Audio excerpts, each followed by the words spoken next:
लेकिन 2024 का चुनाव जो है अभी से ही उसकी तैयारी ये लोग करने लगे हैं। शाहीन बाग जो है माने प्रतीक बन गया उसका। हम लोगों के यहाँ पटना शहर में भी कई जगहों पर मुस्लिम महिलाओं ने धरना दिया। कई दफा आज़ादी के लड़ाई में भी वो दृश्य नहीं दिखा जो दिखाई दिया। आप देख रहे हैं फर्स्ट बाजार खंड में आपके साथ अभिजीत सिंह। नीतीश कुमार के कैबिनेट मंत्रिमंडल में बड़े फेरबदल होने जा रहे हैं। जी आपको बता दें कि बीजेपी के कई मंत्रियों को हटाया जाएगा और वहां नए चेहरे को लाया जाएगा। इसी पे बात करने के लिए हमारे साथ आरजेडी के वरिष्ठ नेता शिवानंद तिवारी थे और क्या कुछ कर रहे हैं सुनिए उनकी पूरी बातों को।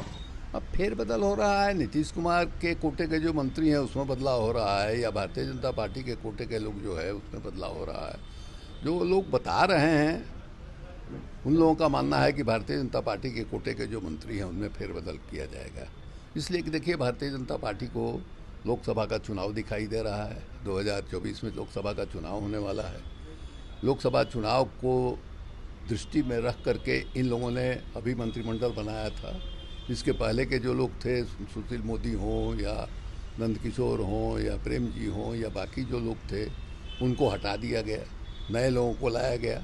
नया नेतृत्व जो है उसको उभारने की कोशिश हुई। अब उसमें जो है ऐसा उन लोगों को लग रहा होगा कि जिस अपेक्षा के साथ मैंने इनमें से कईयों को मंत्री बनाया गया उस अपेक्षा पर ये लोग खरा नहीं उतरे। उनको बदल करके, जिसको भी मानेंगे कि अपेक्षा पूरा नहीं कर पा रहे हैं, उनको बदल करके नए लोगों को मौका देंगे। इसलिए हमको लगता है यही कि जो फेरबदल हो रहा है वो भारतीय जनता पार्टी के ही कोटे के मंत्रियों में होगा।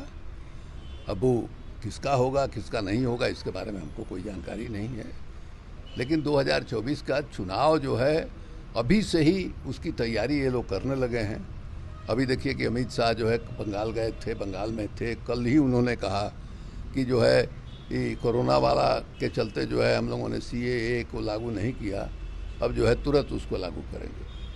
तो CAA लागू करेंगे मतलब वही एजेंडा है, कम्युनल एजेंडा है इनका। CAA के खिलाफ जो है देश भर में मुस्लिम महिलाओं ने किस ढंग से धरना दिया सब लोगों ने देखा। शाहीन बाग जो है माने प्रतीक बन गया उसका।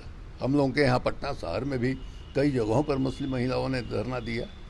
अब समझिए कि मुस्लिम समाज जो है ऐसा समाज है जहाँ महिलाएं जो है वो पर्दा नशीन होती हैं। लेकिन पहली दफ़ा आज़ादी के लड़ाई में भी वो दृश्य नहीं दिखा जो दिखाई दिया CAA के खिलाफ। वो CAA को फिर लागू करने जा रहे हैं। देखिए क्या होता है।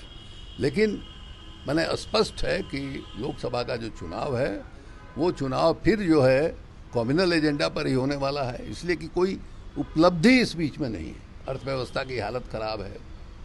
बगल में श्रीलंका का दिवाला पिट गया है। नेपाल में वही हालत हो गई है, फॉरेन करेंसी ही नहीं है।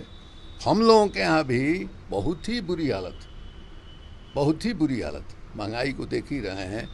जो विदेशी पूंजी आई थी यहाँ जिसको लेकर के लोग ताल ठोकते थे उसमें से भी लौटने लगी, क्योंकि अमेरिका में तेज़ी के साथ रिकवरी हुआ है उसके वित्तीय हालत में। तो लोग मैंने जो यहाँ निवेश लेके आए थे पूंजी वो सब जो है अमेरिका में जाकर लगा रहे हैं। तो इसलिए हालत बहुत ख़राब है। चीज़ों का दाम जो है बढ़ता जा रहा है। अब देखिएगा अन्न की कीमत जो है काफ़ी बढ़ने वाली है। पेट्रोलियम का कीमत देख ही रहे हैं बढ़ने वाला है। उसका नतीजा है कि हर चीज की कीमत बढ़। गुरु समीर जी नमस्कार। ईश्वर की बनाई इस दुनिया में जहाँ कुछ लोगों के पास अपार समृद्धि और धन दौलत है, तो वहीं कुछ के पास सिर्फ दुख और निराशा।